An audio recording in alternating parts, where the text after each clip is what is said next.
Okay, good afternoon, and thank you for closing the curtains because it gets very noisy here. We're going to be doing a half-hour session and a fireside chat, taking a much deeper look at the Diriyah as a destination known now around the world for the City of Earth. I have the Chief Strategic Management Officer of Diriyah Company, Talal Kansara. Number one, it's great to have you. Thank you, John. I'm a little bit spoiled because I actually started to engage with your Chief Executive Officer about 7 or 8 years ago before the construction started and then as it went into phase one. And what I like to say is that you've, as a company, have gone from renderings to reality pretty fast. But is it fair to say, in your view, Talal, whether this is a once-in-a-generation opportunity? Because there's the historic nature of Tarif itself as a historical UNESCO heritage site. It's in the heart of Riyadh itself, but you didn't knock down heritage, you restored heritage.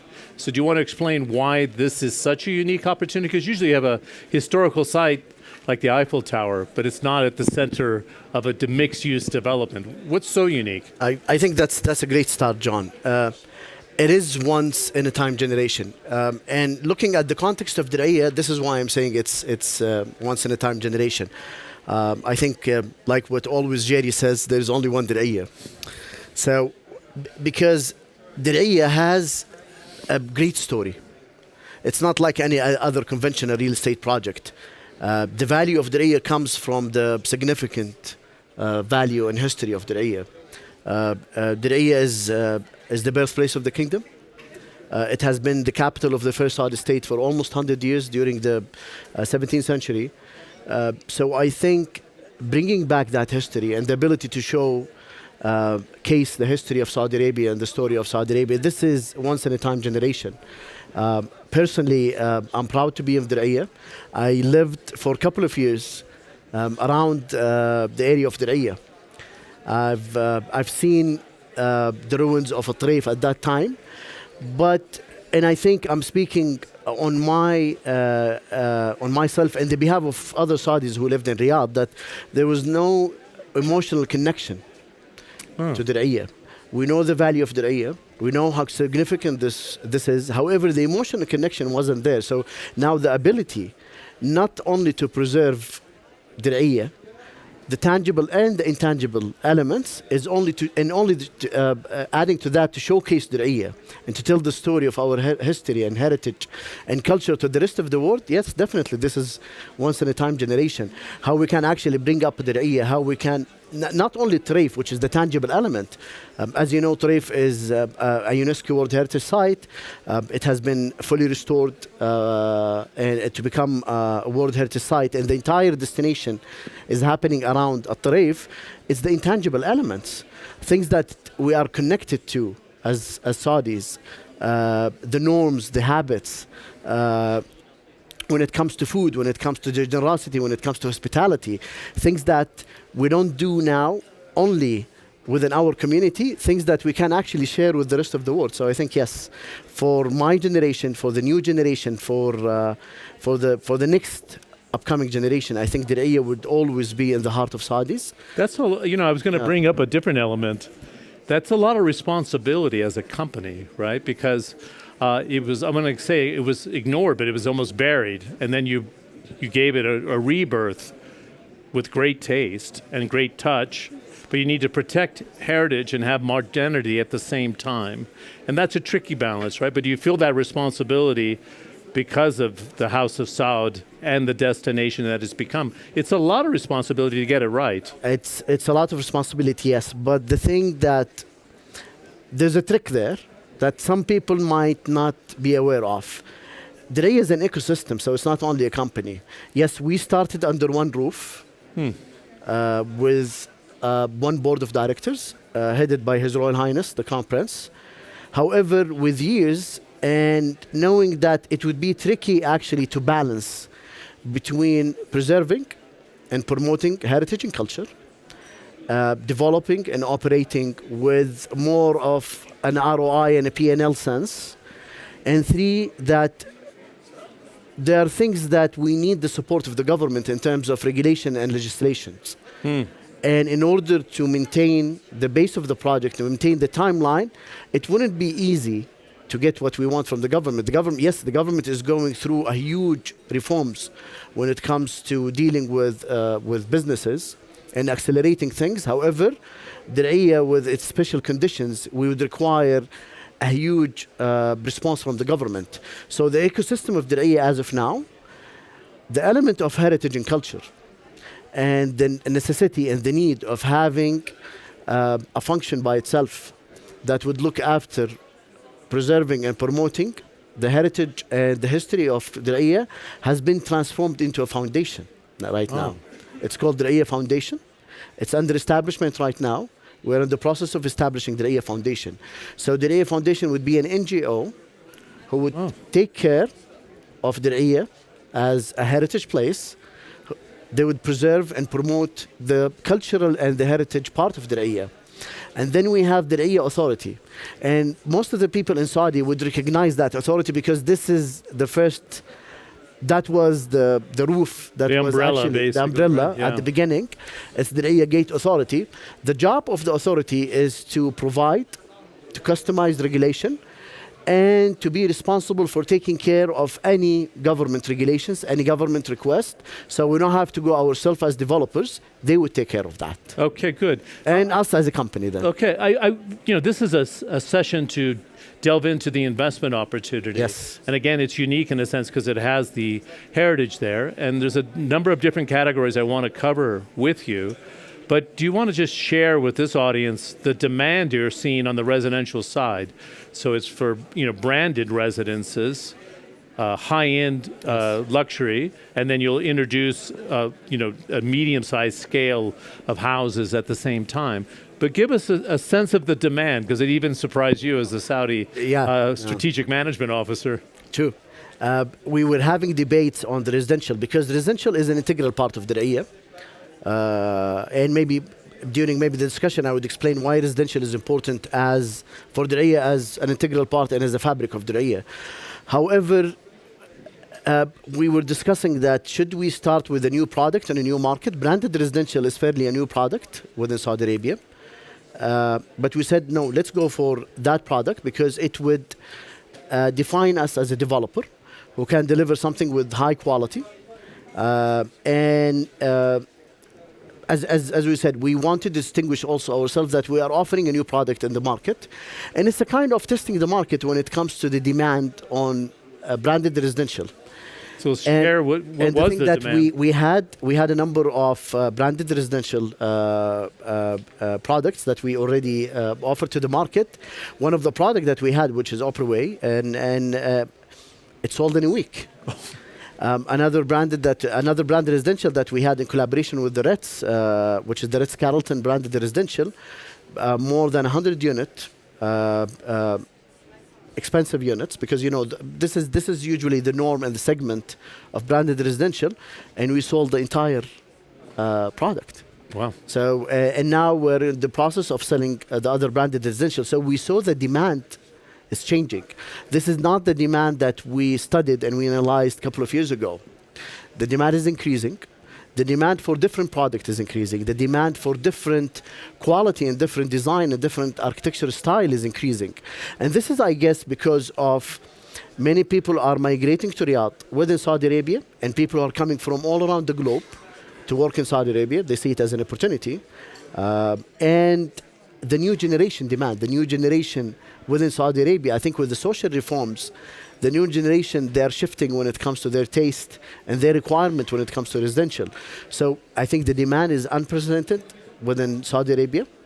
And this is actually showed to the different investors, especially from outside of the kingdom, that there's a huge demand when it comes to residential.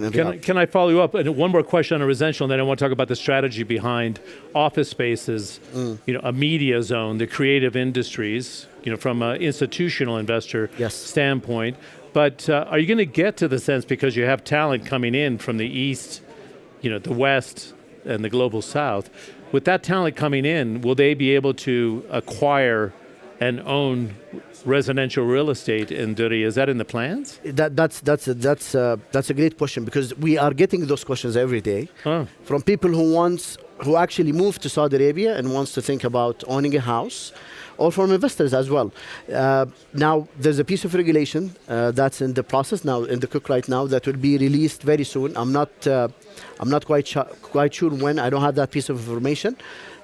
It's the Ministry of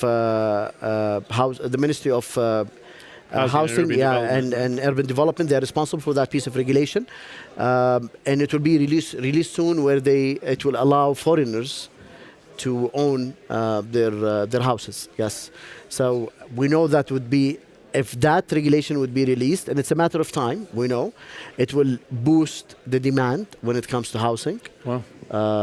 From different places around the globe. Yes. Okay, good. I had the pleasure of coming to Bashire recently, just a couple of months ago, and it's your annual gathering of your stakeholders and investors, and saying, okay, progress so far, what's due next year, Sure. what's happening in the pipeline. So it gave me a good line of sight of what's happening.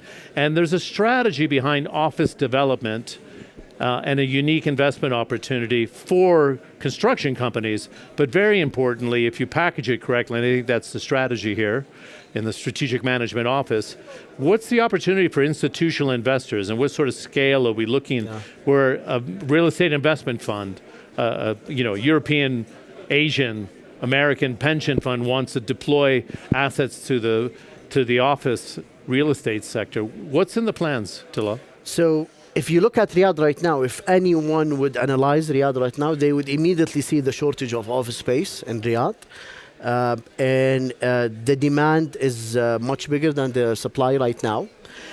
There's a lot of real estate developers who are jumping right now to develop their own office space. Outside of Diriyah, you mean? Outside of Diriyah. You can see, if you come to Riyadh now, I think number one real estate product that you can see around is an office space. I think at a point of time, we will match that demand. However, right now, it's a great opportunity, because when we analyzed that market, we saw that for certain industries, for certain creative, especially the creative industries, what they're looking for is not an office space. They're looking for something beyond an office space. So it's not an office space which is a square meter that's in a tower or a skyscraper. They're looking for something beyond. They're looking for something to be, the sense of community is very important to them. Walking. So for them, maybe they don't want to own a car. They want to be close and adjacent to a place where they can be inspired, where sense of community is there. They want to walk where everything that they would require and need is a walking distance. If they want to go to a supermarket, if they want to go to a laundry, if they want to go to an art gallery, or a shop, or a simple shop, right? It's a walking place. So this is what we have in Diriyah, and this is what we're telling the investor, that Diriyah is beyond an office space. Look at the sense of community, and look at the surroundings, and what we're building in Diriyah, which is more of a walking friendly, a pedestrian friendly place where the people who are going to live in Diriyah would actually go around, and would be very convenient. Not only that, you would have the opportunity to mingle and to socialize, not only with other residents, with the tourists as well. Yes. So you would have the chance to see tourists everywhere. You had a chance to mingle with people who would come to the area for a coffee or for a lunch or dinner. I think this is something that the creative industry would look for. People who works in the creative industry, they would like to be inspired. They would like to switch and have a discussion on different ideas, on different initiatives with different people. And this is, I think, the value, and this is where we're saying to the different investors that, yes, you can go and have a land in Riyadh, develop your own real estate project. However, in Diriyah, you would have those extra elements that you might not find today in Riyadh. Good. Yeah. Was I putting the cart before the horse, as we say, when I say package it for major real estate investment trust? Yes. Is that in the works? Because yes, that would open up a whole new channel of investment. What's the offer to them, do you think, as it evolves, Tilla? So the offering is now today, and I think you've heard maybe in the previous panel, terms and conditions are very important for the investors. So having us as a master developer, where we have a huge access to different construction companies, materials. So we say we can help you with several services. If you want to develop yourself, we can help you with several services. If you want us to develop ourselves, where we have the experience in development, we can do that.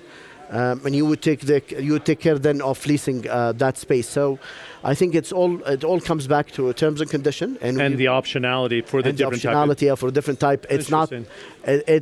We are offering for investors that it's not only limited to office space. You can have your plot, because the beauty about our master plan in the urban plan behind our project, that it's not a zoned master plan. It's on the contrary. You can see things mixed up. So if you're living in residential, you can go down, you can see a museum on your right hand, you can see a university on left hand, or an academy on your left hand. So we're offering to the investors also the mixed-use kind of development. So you can get a plot, and we can actually master plan that with you according to our standards, and you can go and develop it. So that would be also more convenient for the investor when it comes to risk management and managing the risk of their investment. Okay, very good. A couple of other areas that you were talking about. You said creative industries, right? So advertising, media companies you're going to be attracting. Yeah. That's a whole, one section. I know there's sport is very big and important in Diriyah, right? And I know education from K to 12 and university. So if I'm an investor and I'm looking at the opportunity of Diriyah, would you point in that direction? Absolutely, because Diriyah is a fully dynamic city. In order for Diriyah to be a fully dynamic, fully sustainable, we needed those asset classes. So education, sport has been always there, but not on a bigger scale at the beginning. We were thinking that sports should only respond to the community needs, and the same goes with education. However, with the entire reforms that we're seeing, and with the appetite of investors coming in, and with the reforms, especially when it comes to education and sports, and we can see evidence of that happening today in Saudi Arabia, we decided to escalate that. So sport now is becoming more of a sports hub within Riyadh, and the same with education. So with King Salman University, with a number of academies that offers different cultural programs, we can see a huge opportunity for vocational training in different areas where investors can actually come. K-12 opportunities. Today, if you come to Riyadh or if you live in Riyadh, you would see immediately that there's a shortage of high-quality K-12 education. So what we're offering in Diriyah, an opportunity to have your K-12 where there's an encatchment area beyond Diriyah, but also us as a developer, we would manage education closely to make sure that it's on high quality. And today I think we have more than 10 investors who are interested. Wow. We're in discussion today with 10 investors who are interested in K-12 only. Vocational training, we know that it's not happening today, but might be in the near future. Sports, I think it's a great opportunity for sports from all around the world to invest in Diriyah. Sports, we're focusing on a number of sports, and we can see the appetite from and the demand from sports catching up. So today this is a call for all the sports. We started the dialogue, but still not an active dialogue. We're still trying, and we just developed our sports strategy. So this is, again, I think it's a great opportunity. Soon we'll be starting our roadshow when it comes to sports and education, but we feel it's, and we have the numbers and we have the evidence that would be a very successful area for unique offer, but if you put all that the education facilities there, and to have the sports facilities for students as an international resident or a local resident, it's quite a game changer. We don't have too much time. I wanted to ask you about the scale of it, and if it's necessary. It's a sensitive question, but I think we should just be honest, right?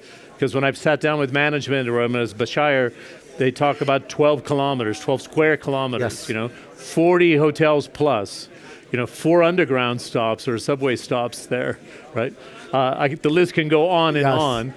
Where do you see the demand coming for something of that sort of scale? And I'm sure you've mapped it, but I'd love you to share it with the audience. Actually, the scale works on the demand, not against the demand, because the scale would give you diversity. The scale would give you a more connected economy. So different asset classes that will integrate with each other. Sometimes only scale would give you that demand. Only scale would give you that strength when it comes to connecting different economic sectors. But yeah, if you say it in this form, it might be overwhelming. However, if you dissect that into different phases, if you dissect that into different asset classes and sectors, it would be easy to swallow. Today, part of the 12 square kilometer, we started with Diriyah, what we call always Diriyah 1. So Diriyah 1 would offer more of the heritage and culture components, more pedestrian friendly, a human scale development, something that would have a unique proposition when it comes to residential and offices. Immediately Diriyah 2 will follow then. So Diriyah 2 is more of an ease when it comes to the architectural language. It offers more commercial diversity, more commercial opportunities. This is where we have most of the office space, most of the retail space, most of the residential area. So I think the demand on D1, on Diriyah 1 would actually drive the demand on Diriyah 2. So it's happening on phases. And I think that would be on the beauty of Diriyah scale. Also, we believe that today's demand on different sector and asset classes is catching up, and we feel that we have the demand. And with the story, the great thing that we're integrating everything and we're gluing everything with a great story. The story of history, the story of culture, the story of heritage. And it's not something that we're going to put in museums. This is something that we want people to live on a daily basis, so the experiences. And this is part of our mandate as a company. Today, we're not only responsible for developing that big real estate project, we're responsible for operating that real estate project and managing the destination and managing the daily experiences. So it's something that people will live and breathe and be immersed on a daily basis. And I think that mix is the mix that will create the demand on Diriyah. And today, the people who bought the branded residential that we offer today, they were referring Diriyah would be one of the most successful gathering places around the world. And now we can see the Diriyah Valley within Riyadh itself and soon in the kingdom. So I think the scale goes with the demand, not against the demand. Good. I don't want to get ahead of myself here, but we talk about the wonders of the world. This is quite unique in a sense. You have a UNESCO heritage site and you're building a city around it in a sense. Do you think it could be identified not just as cultural heritage, but a brand where somebody says, like the Eiffel Tower, that's Diriyah for Riyadh? That's where we say there's only one Diriyah. The target that anyone who would visit Riyadh, Diriyah would be a destination in his itinerary. Even if he comes to a Treif and takes a picture with the famous Salwa Palace. Yes. This is something that we are building the perception now. We're building the image of Diriyah, where yes, we want people to come and see the birthplace of the kingdom and leave with a great memory of the kingdom's history and the kingdom's culture. And if you speak to the CEO, I think this is the essence of our destination management strategy. Beyond that, if people would come to Riyadh, we want them to stay a couple of days in Diriyah. So the overnight stay is an important factor in Diriyah. And this is why you see the diversity of asset classes and sectors. It would be much easier if we only focused on the cultural side and the heritage side. And we can say that you can live anywhere in Riyadh, you can stay anywhere in Riyadh. And by the way, this is only 15 or 20 minutes away. Right. Please pay us a visit. But that's not the only thing. We want you to stay in Diriyah. We want you to be immersed, because it's not enough that you would see a Treif. It's great if you visit Treif, because that's the start of the story. But it would be great also to enjoy the urban uniqueness of Diriyah, to enjoy the architectural language and the unique architectural design of Diriyah, to go around the neighborhood and have a unique experience to Saudi traditional cuisine. Go and buy souvenirs and artifacts that are manufactured in Saudi. So this is the experience that we want people to be immersed in. So the target that, yes, come and see Treif, have a picture for memories. However, be immersed in Diriyah, go around, something that would touch the soul and the heart of people. That would be the real experience, the real memory, the real things that people would leave Saudi with, and something that will call the people to come again. Good. And visit Diriyah. Final question is, what would, for an international person like me, right? I live in London, I spend a lot of time in the Middle East, and I wanted to set up an itinerary for my family to take in Riyadh. So what do you envision where Diriyah fits into that? And then the other destination that would fill my itinerary for 7 to 10 days. You see Diriyah as a launching pad? It would be a launching pad alongside with other destinations within Riyadh and within Saudi Arabia.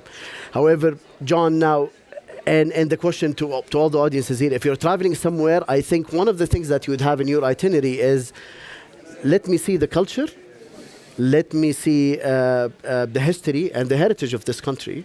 This is something unique that you will not see in other country. That's the country's heritage and culture. So the uniqueness of that would drive you anywhere, wherever you go around the globe. So how about if Diriyah, if you would come to Riyadh and say this is where you can actually feel, touch and breathe Saudi history, culture and heritage, and not only the physical element, also the intangible element. Would you see, dine, and make yourself immersed in an experience that is hopefully unforgettable and a memory that you'll take home with you?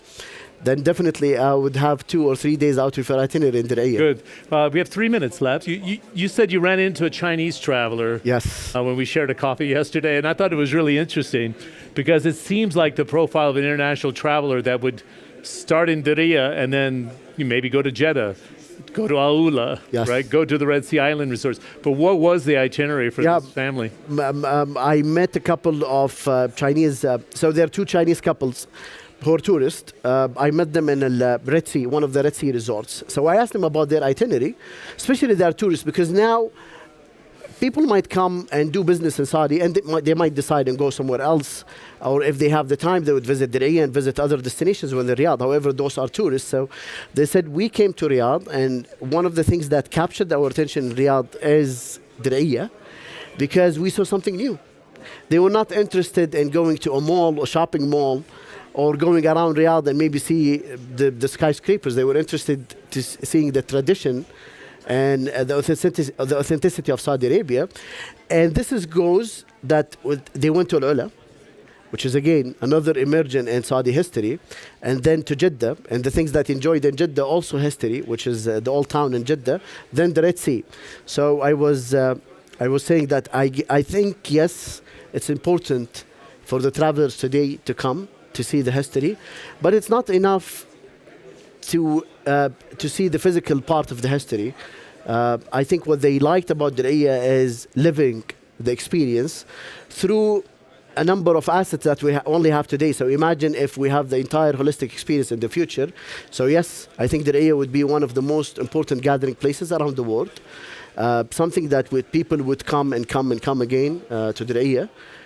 And hopefully we can see that in the near future. I've already been 8 times and I've only scratched the surface. Yes. And when I was driving around, I saw a corner I'd never seen before.